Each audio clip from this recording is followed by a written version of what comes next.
up everyone? It's Sai! And for today's video, bibigyan ko kayo ng mga couple tips para sa mga future TM students natin. But, first year edition. So tara? But, first, ano nga ba pag sinabing tourism student ka? And what is it all about? Well, being a tourism student means preparing for a dynamic global industry through business management courses. You can balance academic subjects like geography, history, and sustainable planning with hands-on vocational skills like event organizing, tour guiding, and customer service. Yes po, you heard that right. Hindi lang po basta pagiging FA ang meron po kami when we take tourism management as a course. Pwede rin po maging iba po ang trabaho namin. We can work on cruise, we can work on hotels, we can be a tour guide, an event organizer, and so much more. So ayun, pupunta na tayo sa pinaka-importanting part ng video na ito. First of all, ito yung mga magiging tips ko for the future generations or senior high schoolers na ang pangarap ay maging isang tourism management students. Unang-unang tip ko, number 1, memorize and learn maps. Ate Sai, ba't naman kasi kailangan pa namin magbasa or mag-memorize ng mapa or pag-aralan yan?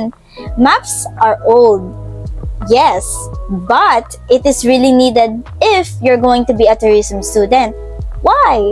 Kasi po, as I mentioned earlier, na dito sa course na to, pag-aaralan natin ng geography and history. Lalo na po ang geography.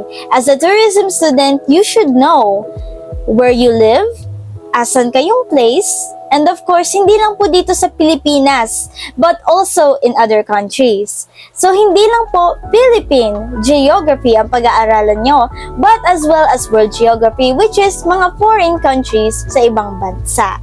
And yes, iisa-isahin nyo po sila. Like literal, kaduluduluhan ng Pilipinas, pag-aaralan nyo po. So, take note of that. And then, number 2, always look presentable. Yes, hindi lang po dahil kasi required ng school na mag-makeup kami or mag-ayos kami. Kasi sinabi ng professor namin na mag-ayos kami. No.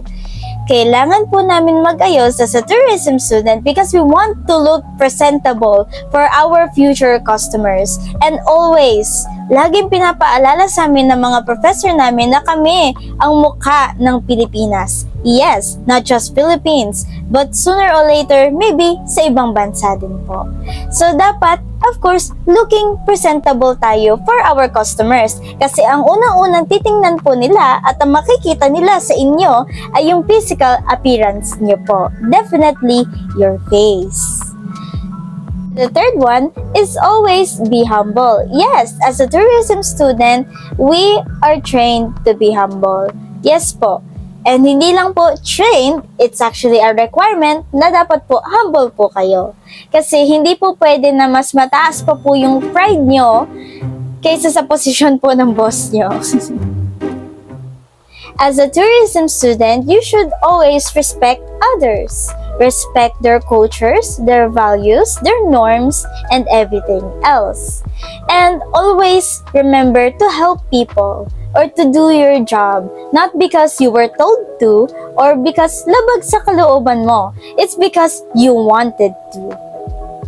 For the very last tip is practice the universal language. Not because gawa ng required kayo ng school na mag-English or to speak English, but it's because as a tourism student, dapat po marunong po kayong mag-English because you will encounter some guests and some customers who are not from the Philippines at hindi marunong mag-Tagalog. Yes! So, dapat alam na alam nyo po magsalita ng English kasi somehow or somewhat makakasurvive po kayo lalo na if napunta po kayo sa ibang bansa if you know English.